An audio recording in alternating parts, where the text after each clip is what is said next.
All right, welcome to our 3 o'clock session. We've got Pat Flynn from the Fairfax Coin Club speaking on running a successful coin club. Fairfax Coin Club's it's Fairfax, Virginia, and they have 170 members. And I think most of the attendees on this will be a member of a coin club, possibly part of the leadership or coin club. So I'm looking forward to some good suggestions from Pat. I know I'm president of 2 coin clubs myself, so I'm hoping we can all learn something here. All right, so with that, Pat, I will turn it over to you. Great. Thank you, Len. Appreciate this. Appreciate NNP for letting me go through this presentation and the opportunity. So just a quick how this all started. I was actually at the ANA show in Pittsburgh this year.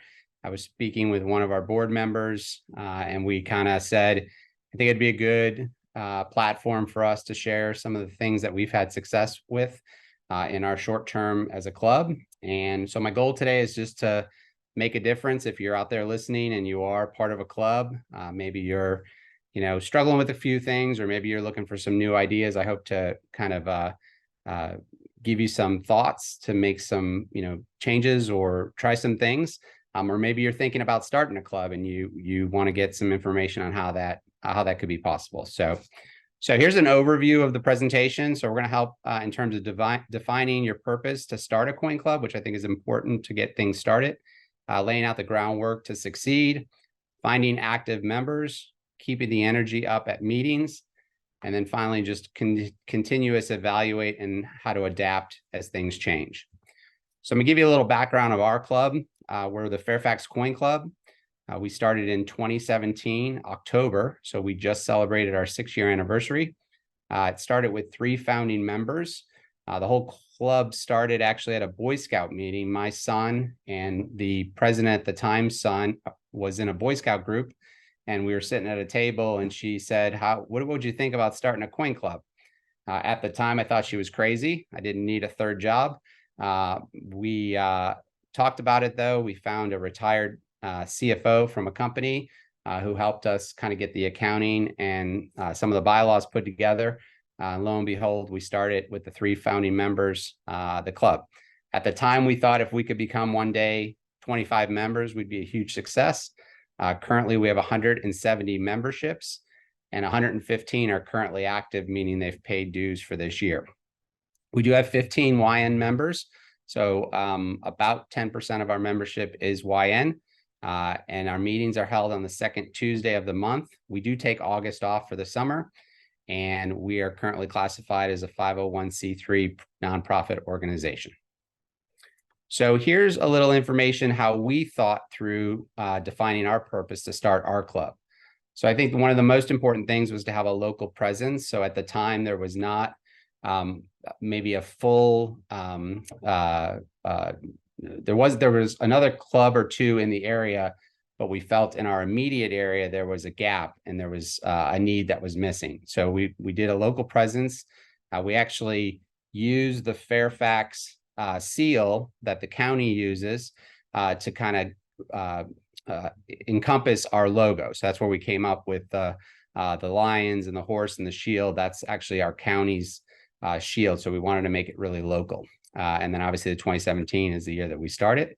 One of the most important things, at least for myself, as well as the 2 other founding members, was really YN involvement and give back. The last thing I wanted to do was to have a club that met every month and we just did auctions and ate donuts and drank coffee.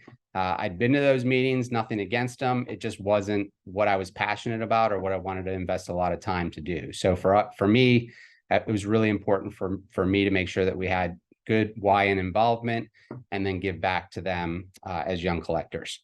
And then the final thing was just to educate in terms of educate and sharing knowledge. I think one of the best parts of any club is that you get that camaraderie where like-minded collectors are meeting and sharing thoughts and ideas and their collecting habits. So here's the most boring slide, I promise, of the entire presentation. So laying out the groundwork to succeed.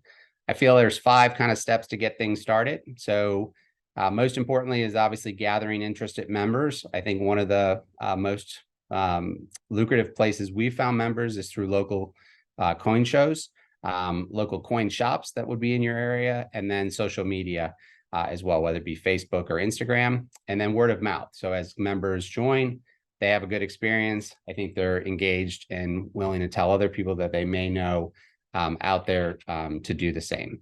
Establish your leadership team from your core group of dedicated individuals. There's the old 80-20 rule. So 20% of your membership is going to do 80% of the work. I think that's true in anything that we do out there. So you need to find those core group who's dedicated. And I think there's roles such as president, obviously, vice president, secretary, treasurer, webmaster, someone actually run your website, newsletter coordinator, and then a YN director, which we have, which is probably one of our most important positions to keep the engagement with the YNs. You need to choose a meeting time and location. So consider a location with a space to grow. Obviously, if you're starting out with a small number, or you currently have a small number of members and you're planning growth, you should plan for that so folks get used to the same locations. Local libraries are a good place. We actually meet in a community center is where we meet. And then keep your meeting time consistent and regular. Again, I think that people have to get used to the same time, same location, and same same day of the month. At the beginning, you should create a constitution with bylaws to outline its structure, membership requirements, dues, meeting procedures, and any decision and any laying out the decision-making process. We actually have a board of members that consists of the current leadership group and then some elected folks that are in there as well.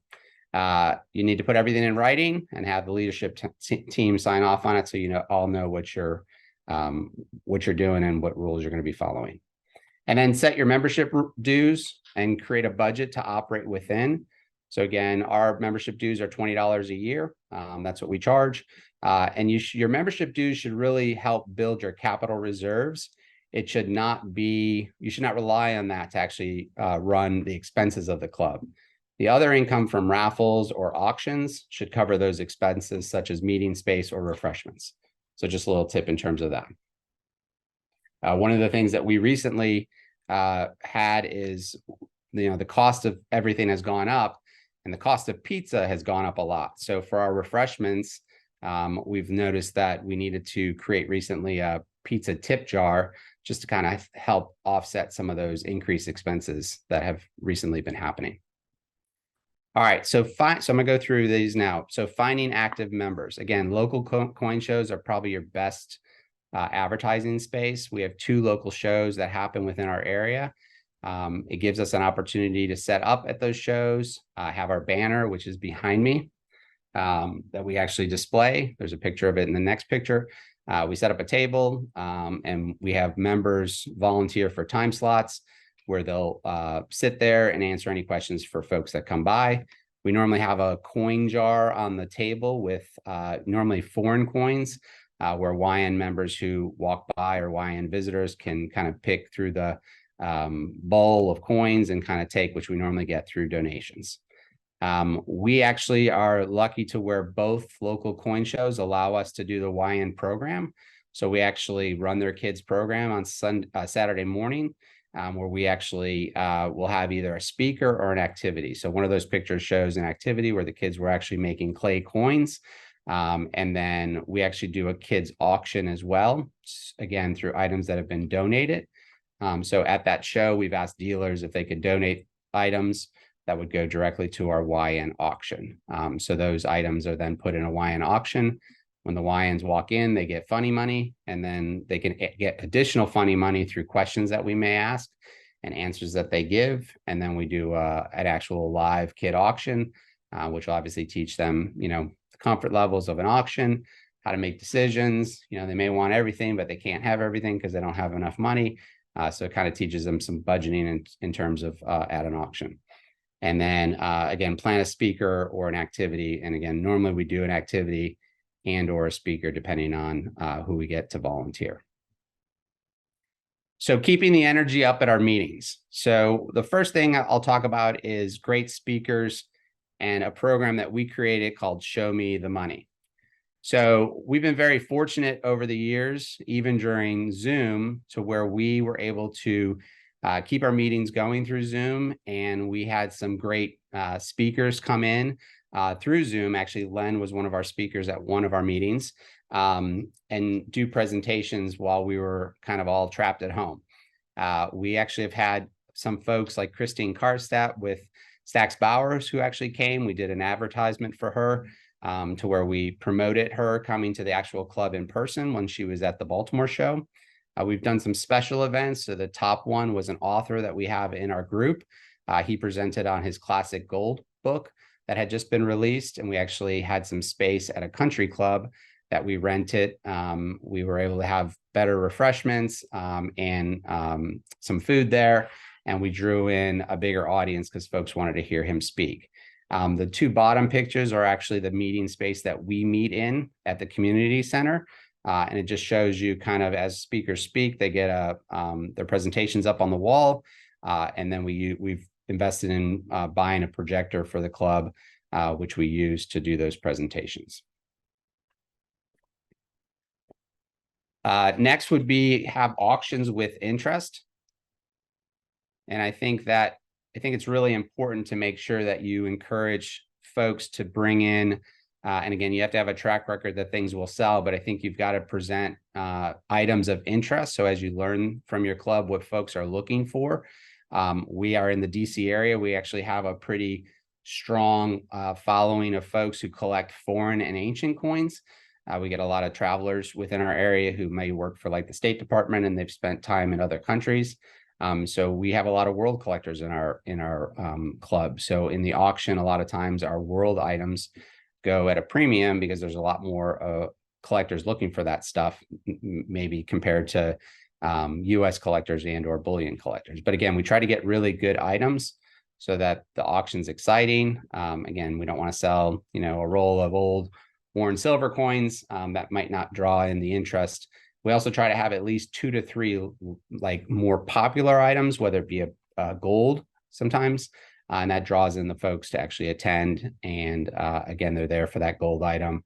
And while they're there, they may buy other things. We have a great auctioneer. So I think that's important as well in terms of who runs the auction, in terms of keeping everyone the rules in place. And we've got spotters in the room who actually spot for hands to help out as well. And then we've done book bonanzas. We've done 2 of them now, where we get folks to donate books, magazines, old periodicals, sometimes coin albums, and we'll actually do auctions as well as some giveaways. Sometimes there'll be a free table where folks can actually, or a table where they can bring something in and take something away. We've had big success at getting through our book bonanzas. I'll take a quick drink. Next item up here is coin games to test knowledge with prizes. So I put the Wheel of Fortune symbol up there because we actually, our games are Wheel of Fortune. So we'll have a fill-in, maybe it be an author or a director of the US Mint, some name. We'll obviously go through and slowly turn over letters, and we'll have folks guess that. We do Jeopardy, so we'll have a question. They do have to answer in the format of, well, who is or what is. And then we've done other stuff as a picture, to where the picture will come up and it'll only have certain parts of the coin, and slowly more of those parts will show up until someone can actually guess what the coin is. We've done some where we actually make something disappear from the coin, and they have to be specific, whether the exact date or what, maybe it's missing a star or some feature within that coin that they actually have to guess of what that is. And then we've recently started Name That Tune. So songs that actually have some form of money in the song, we've actually had the song playing and they've got to guess what the song is and who the artist is. And we have prizes that we give away. So our club did create a medal a few years back. We actually had a competition for creating the medal for the design. We had a combination of 2 members who actually won that. There's a on the back of the coin, I'm not going to try to say it because I can never say it correctly, but it basically means our partners are learned. So again, that's the winning design that won for our coin, our club medal. We also have club money. So we have $1 bills and $5 bills. You'll see my picture on the $1 bill. One of the other founding members is on the $5 bill. And then we recently just released our limited edition $2 bill. It's called Two Sues. Sue is the other founding member at the Boy Scout meeting. So she has a $2 bill that we use, and we give these away for folks who get correct answers during the games, and they can use them at auctions to pay for items. They're actually official club credit is how we've worked those in. Finally, I think you've got to have, again, as a revenue builder, attractive raffle prizes. So for us, we try to give silver bullion is what we're normally giving away. So again, it's not an old, walking, $50. It is a piece of silver, which tends to be popular. Sometimes it's an American Eagle. And we normally do 2 silver raffle prizes. We sell tickets at $1 a piece, or obviously you can get 6 tickets for $5. And normally the revenues that come from our raffle will pay for our meeting space, as well as a chunk of our refreshments as well. We have tried gold raffle in the past, and we treat it as a 50-50 raffle. So depending on the cost of maybe a 1/10 of an ounce of gold, American Eagle, we have to sell at least X number of tickets and no more than X number of tickets to kind of make it a true 50-50. So we have done that in the past as well. So I think over time, you as a club should evaluate and adapt. So we're constantly asking for feedback from our membership. We've been blessed with having positive feedback over the years, but we're always asking folks, what do they think? Sharing ideas with them before changes are made, and also asking questions before like a board meeting or our regular board meetings to see if there's any questions or concerns that they have so that we can address them at the right time. We do have a board of directors. We do have those meetings. They're about every 2 to 3 months, depending on what's happening. And during those meetings, we set up, our speaker schedule. We set up the activities that are going on. We talk about club business, look at the budget, all the regular things that you would do at a board meeting. We try to keep the information fresh and pertinent in terms of what the membership wants. So again, depending on what they're telling us and what we're hearing, we want to make sure that that information is what's appealing to them and what they're looking for.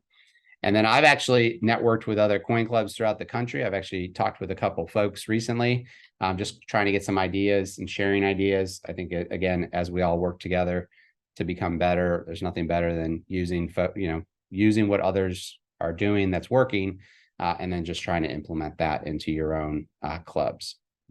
Here's some recent additions that we did for our club. One of which is we have a PayPal account that is for the club through our club email. So now at auctions or even for raffle tickets, folks, if they didn't bring cash or we don't accept credit cards, they can go to the PayPal app and they can send money through the PayPal. We recently we developed QR codes. So we have 3 QR codes. One is to get further information about membership. One is specific for YNs about our YN activities. And the other, I believe, is for payment, if I remember correctly. So we have QR codes now that we're able to share with folks. We're actually designing a new sign, the banner behind me, but we're designing a new one for our YN presentations that will actually have that QR code on there. And then our most recent addition to the club, and we are in process of finalizing it, is over 6 years, we've been blessed with creating a pretty healthy reserve fund. And we recently have started a scholarship program for our YN members. So that scholarship program will be a separate account. We're going to fund it at the beginning. We have money going in there to fund that initially. And then that money will be used for an annual award given to a YN member. It could be used for a tuition for a program that they may want to do, or for travel expenses. If it's something that, outside of our area, we could help the family pay for the travel expenses to either get them there or maybe lodging while they're there. There is going to be an application process. And again, we're going to select one member from our group that would win that annual scholarship. The nice thing about being the 501c3 is that we're hoping we've had dealers approach us in the past, how can we help? So we're hoping that this will be a good outlet for folks if they want to donate to the club. They can donate directly into our scholarship program to build those funds so that we can eventually give maybe more than one scholarship per year. So here's the best advice that I'll give you in this whole presentation. So if you feed them pizza and they will come. So we do pizzas at our meeting. It used to be only for the speakers to attract people to obviously come support our speakers. But now we do it even at our auction meetings. So we do our meetings will normally be a speaker for 1 month, then an auction, then a speaker, then an auction. So again, we're not always doing auctions. We're only doing them every other month, and we're doing speaker or education every other month as well. But again, pizza has been the big hit. People come, they get there early. They're motivated to be there because we feed them pizza. So if there's any advice you take away from this, feed your folks pizza and they will come.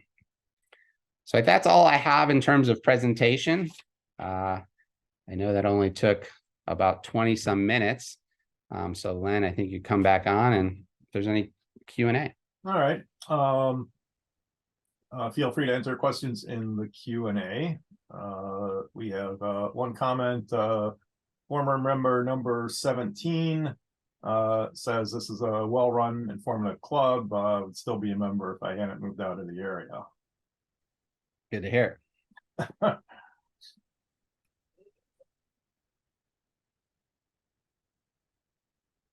No, I like the pizza idea. I haven't found a coin club that does that, so hopefully one around the Chicago area will start doing that.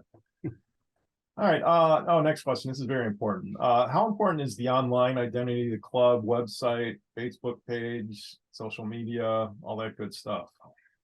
So I think it's very important, and it's something that we're actually working on. So if we have one of the items that we constantly try to improve on and make better, it would be our web presence. We do have a Facebook page, and we are in the process of getting an Instagram account set up, which was some advice I recently received from another dealer club member. So we're working on that. We do have a website. Again, always trying to get it more interactive, both through membership as well as people who visit. So I think in today's day and age, any social media or web presence is really important. And we're constantly trying to work on that to make it as best as it can be. So. All right. All right. And I know the club obviously has its own website because I just went and looked at it right before the meeting. So what kind of content do you have on the club website? So it announces the next meeting. It'll have downloads for application. I believe it has former auction information. If we have a current auction, it normally has the sheet up there in terms of the items. It's got some photos. I haven't been on the site for a while. I'm trying to think exactly what's on it. Location, obviously, a map. I think what we'd like to do is have maybe more interaction internally. So like with a login, we do have members who can get in through a kind of a backdoor. But I'd love to have like message boards or, want lists or I have lists. I think like that would be good internally for our club to, kind of utilize each other's, what you may have or what you're looking at. Not that I want to have it like be an eBay site, but, to be able to, trade or share stuff from member to member. Right. Next question. How do you entice members to write articles and give presentations? We beg and plead. Again, we're pretty blessed with a good membership group. We have a lot of folks who like to give presentations. So we have some regulars who would almost speak every meeting if we let them. So we try to mix it up, obviously. I didn't talk a lot about the Show Me the Money. So Show Me the Money is basically like, they're very short presentations. So we'll actually have a meeting where we'll do 5 Show Me the Money presentations, and they're probably only maybe 10, 15 minutes long. So a member who might not be really comfortable speaking in front of people, they don't feel like they have to do a 30-minute presentation. They can get up there for 10 minutes. We've had folks who, definitely are not comfortable in front of folks, successfully make it through a 10-minute presentation. I think they're in a comfortable space and they're talking about something they enjoy, a coin that they collect or something that they found or a topic that they're really interested in. So the Show Me the Monies came about to kind of get folks. We used to do one show and tell, obviously is what they are. But we did, the Show Me the Money maybe before a long presentation so that we filled the time. But now we actually have meetings where we fill the entire meeting with maybe 5 Show Me the Money presentations. And then getting the outside speakers was really easy on Zoom because obviously we've had folks speak from California.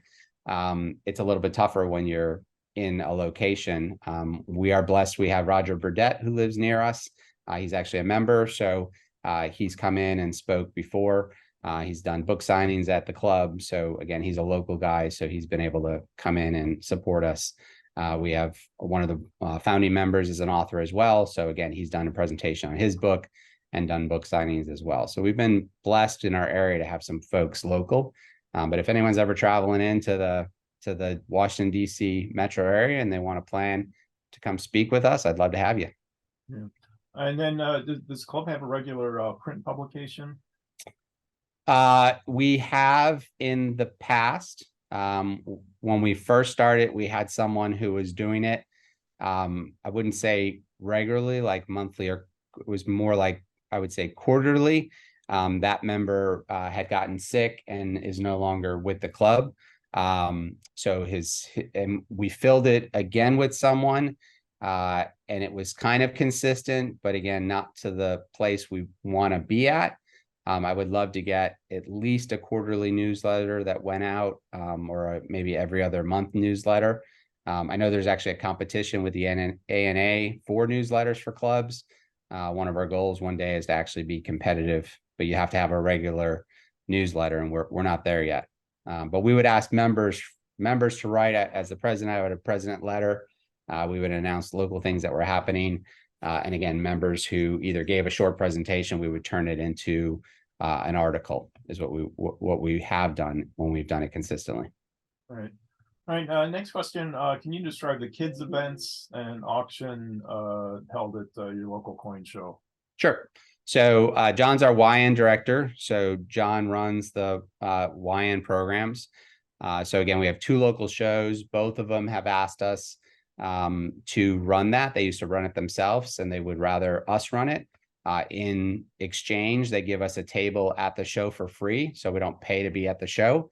So we do get a table that we get to set up at. They advertise it on their both website and their postcards that they send out that there is a YN event Saturday mornings. And then again, we either have a speaker who will talk to the kids, or we will do an activity. And then we always do a kid auction. So again, we do club money. It's a different money that we use. It's a YN money. But that money they get when they come in, I don't remember how many dollars they get when they come in. It might be $5 or $10. And then there's questions that we ask, very simple questions. And as they answer those questions, they get more money. And then we run the auction. We've got some kids who they're savers. They don't buy anything. They put their money away. They come to the next one. They may do the same. And then they come to the third one and they've got $30 to spend and they're way ahead of all the other kids. So there's some kids who play that strategy. So it's fun watching them kind of bid on different things. We've had tears before when someone doesn't get something though. So it's not always perfect. So yeah, I feel like crying when I miss out on certain things. Me too. I think that feeling never goes away. Next question. How did you, this is a good question. How did you go about recruiting members? Did you do paid advertising? What strategies did you employ? I would say that 70% of our current membership are all from either word of mouth or local coin shows. So it's our biggest. We've never, and when we started, we talked about different things like, are we going to have to create a budget to, run maybe a small ad in a church bulletin, hoping to kind of attract, we're trying to think of demographics, like who are the coin collectors? How do we find these folks? So we've talked about things, but we've never had to do any paid advertising to attract members. It's always been through the shows, and word of mouth is where we've gotten majority of our members. All right, next question. If you do 6 auctions a year, how do you access so much material to sell? Through the members. It's all members. You have to be a member to sell something in our auction. You do not have to be a member to buy something in the auction. So it's all so like our next auction will be December. So October's meeting, we already started saying, get your items ready for December. At the November meeting, we'll have a speaker, but we'll be collecting the items. Then the auctioneer will have a month to process all the items, call with questions, grade everything. And then we create a sheet that goes out about a week before the meeting for the December meeting, which will actually be our holiday event as well as our auction. All right, and then next question, I guess, is a follow-up on the last one, is how do you advertise the club to the public at large? I don't know that we do that, actually. Okay. Meaning, like, do we advertise the auction to the public? Or advertise the club, the presence of the club itself? I mean, besides the shows, and if you fall now, the nice thing is that we've actually I'll further answer that first question. We have had folks find us through probably obviously Google, who have found us, contacted us, and like a family member's passed away and they have a coin collection. They reach out to us, and we've actually then helped them dispose of that collection, and some of it has actually been put into our auction before. Right. So I guess we've been around long enough to now where we've got some Google strength to where if you Google Fairfax County coin, we do come up as an option, our site. So. Nice. All right, next question. What percentage of your membership is active, for example, working at coin shows on behalf of the club or at other club events? So 110 paid members, 170 membership numbers that have been given. Now people have moved away. We've had a couple of folks who have deceased. Some it just wasn't the right fit.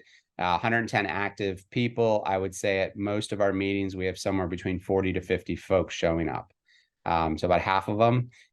We do have some members who, they're snowbirds. They might only come in for a couple of months out of the year. We've got some college students now, former YNs, who are obviously out at college. The other part of the question was, how do we, at the shows. So at the shows, we have a sign-up sheet for Saturday, Sunday show. We're normally full. Like we've got a local show this weekend, and I think the only gap is the late Sunday afternoon, which we normally pull up shop early anyway, because most of the dealers are packing up at the end of the afternoon anyway on a Sunday. So we're pretty good at filling and then the YN, there's normally at least 3 members who are there to help out.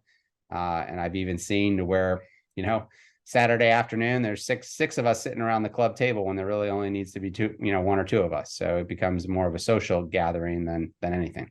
Right. Next question. Do you have election of the officers and the board members every year?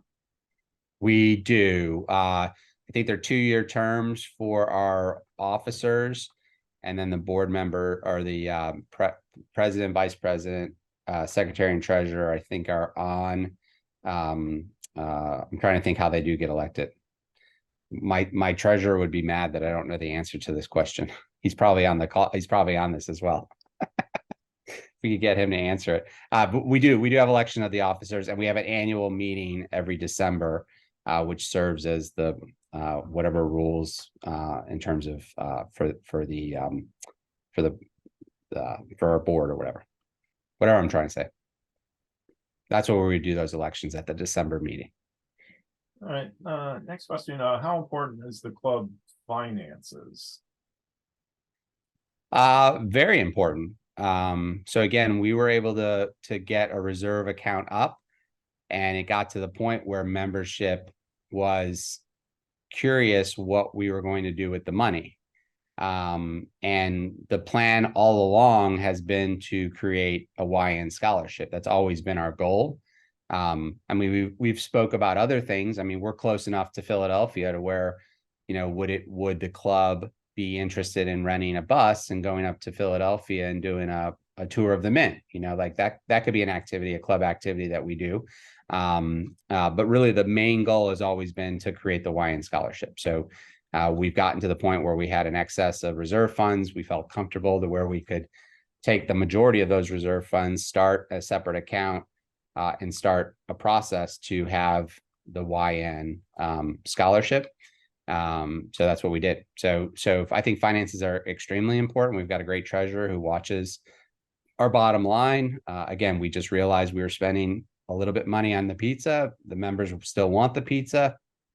So we had to come up with a solution, and we explained the situation. We showed them the numbers and said, we're going to create a pizza tip jar. It's not mandatory, but if you come to the meeting and you put a couple bucks in there, or you put $10 in it once a year, it'll just help offset some of those costs that because we were kind of running a little deficit on the expenses for the meeting, and that wasn't a good thing. So, and everyone was fine with that. I didn't mention this as well, but we have, so $20 membership is our annual. We do offer a lifetime membership, which is $200. So if someone wanted to just pay $200 up front, they're a life member. I believe, I'd have to check for sure, but I think we have 20 life members. So that has been a big chunk of our capital as well. People who just have believed in the club, figured we'd be around for, I guess 10 years. That's 10 years of membership. And they've written the check for $200 to just be a life member. So I heard a story, I think maybe this was in Memphis, but somebody passed away and they left to their local coin club $500,000. Wow. So I'm guessing they get a lot of pizza. A lot of pizza. We could take a bus trip to San Francisco. I think that club has their own building and stuff, so they really took advantage of it. I want to go visit that club. Yeah. All right. Next question. Great presentation, very useful. Our club has run into many meeting locations that will not allow buy-sell trade transactions. So is the club buying the pizzas, or are you charging members? Club is buying the pizzas. Everyone's very interested in the pizza. I'm interested in the pizza. All right. I may have fixed all problems throughout the country with clubs. Just everyone's gonna get pizza now. Okay, but as far as having a meeting location that doesn't want you to buy sell trade, has that been an issue? It's not. I mean, we're in a community center. The only rule against us is we couldn't provide alcoholic refreshments, which having YN members, we would never do that anyway. But we can't, provide, and we've always talked about at the holiday event, it'd be nice to kind of be able to do that. But again, we can't at the community center, and we wouldn't want to do it with the YNs. That special event that we did at the country club, we did have a cash bar there. And again, that was a little bit of a nicer event that we put on for a book signing for the member who recently had written that book. So that was the only time that we kind of did something like that. But again, we were at a country club, so it was different rules at a country club. All right, next question. Do you think advertising the club through local papers or radio is good? Yes, we're in the DC metro area, so radio advertising is extremely expensive. So I think it would be hard on a budget, but maybe if you're in a smaller local town, that radio advertising would be more affordable. And then I think the same would be true for, we've got the Washington Post. The advertising rates in there would probably be outside of our budget, but if you're in a local, smaller community, you could easily do that. If you meet within a, maybe you meet within a 55 or older community somewhere in the country, and you meet at their clubhouse, I think the advertising rates, within their publication for a small ad might be affordable. And again, if you're in a 55 or older community, that could be a good resource for members, because it could be folks who have collected, or, now that they're retired, they're back into their collection. All right, next question or comment. You should explore running your own coin shows. We do 2 per year. They're very successful and a moneymaker for the club. So we can provide free or almost free buses to the big coin shows in the Chicago area. I gather they're located somewhere around Chicago. Okay. But so have you given any thought to running your own shows? The only thing we have not fully, we've got the 2 local shows now that they go 3 times a year. So we get 6 shows as it is local right now. So I don't know if adding another 1 or 2 or 3 shows throughout that year would dilute things or add value. We've made it very obvious to both folks who currently run those shows that if they ever, we're going to be stepping back, that we would be very interested in taking over. Sure, yeah, if you're already served.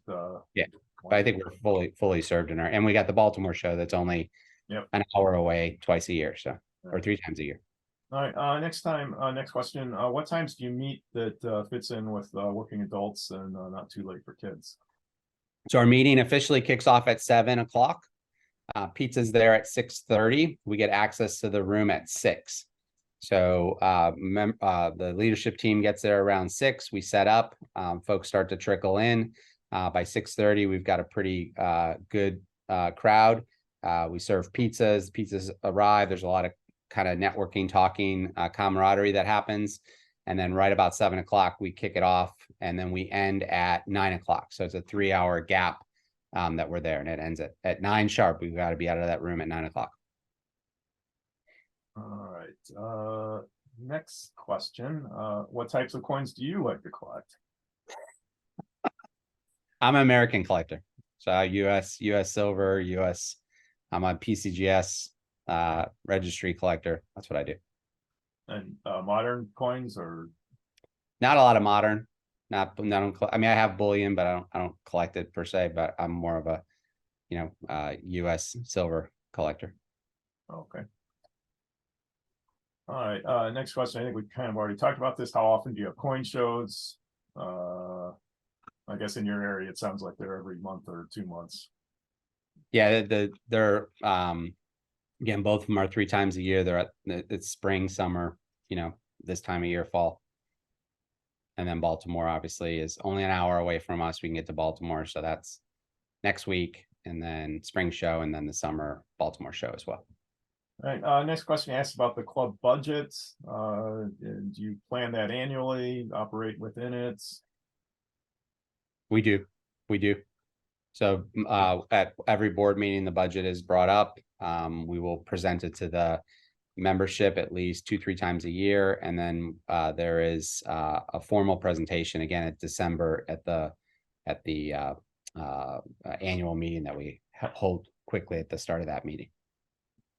Next question is, do you have discounted prices for your YN members? We do, $10. Okay. Yeah, I've always believed that you got to have skin in the game to be involved with anything, or else you don't give it your all. Right. So YN memberships are $10, and then we offer family memberships. So if, like, a dad and their 2 sons or their son and daughter want to all be members, then it's a $30 family membership. Right.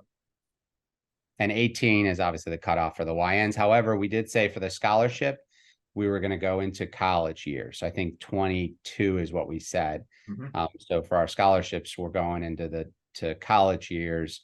But for the YN $10 discount, it's up to 18. Yeah. All right. Next question. This is a good one. How do you strengthen your Google presence?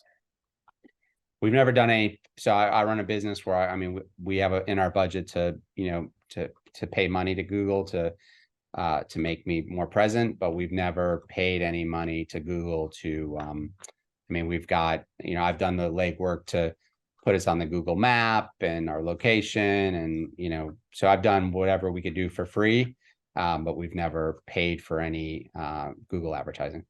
Yeah, it sounds like organically, like you said, you're close to the top of the search results already, so yeah, why pay for it? But yeah, just to further answer the question, if you just search for Google ads, there'll be all sorts of information. But I can foresee a scenario where a local club would put in coins in whatever town they're in, and you can pay for Google ads that way, and that would get your coin club elevated in the search results. Right. All right, and depending where you live, it would not be that expensive. All right. Next question. Are you a ANA member club? We are. And we have a life membership with ANA for our club. And we get, just if folks don't know this, if you're a club, as long as you have, I may misquote this, but I think it's 15 or 20 members who are ANA members, you can file that paperwork and you get a free membership as a club. So you get listed in their directory. And I believe over a certain period of time, you then become a life member. Yeah, and then the other big benefit there is you can have meetings at ANA conventions. Correct. They'll give you meeting space for that. So being a ANA member club is always a good deal. Okay, all right. That's it for our questions so far. We'll give everyone another minute or two to get in there. Another question. The ANA club services, which ones of those do you use for your club? I think when we first started, we may have ordered their club packet with their stuff that they send you. I don't know that we've ever gotten it again. I think one of our members has contacted ANA and they gave the little coin books that we've had out on our tables for the kids. I think right now we have, it came from the Mint probably, but the women's quarter series, it's the long sleeve that holds the 5 quarters. We hand those out at the coin shows for the kids. So any of that material that we can get, we put on the table. We have a lot of members who do a lot of reading. So we get a lot of magazines. Sometimes we'll get gray sheets donated. So again, a lot of that material will go out onto that club table at the show, and we give a lot of that stuff away so that it doesn't end up in the trash and it goes to someone who can enjoy it and use it. So. Yeah, and of course, one of the big benefits is, getting your club listed with the ANA member clubs. So you get more exposure that way. Okay. I think that may be it for the questions. So Pat, thank you very much for presenting. Thank you. We do have additional sessions today and tomorrow, so encourage everyone to look at the schedule for those. And we will see you at one of the subsequent presentations. So Pat, again, thank you very much. Great. Thank you. Thank you everyone for listening. All right, bye-bye. Bye.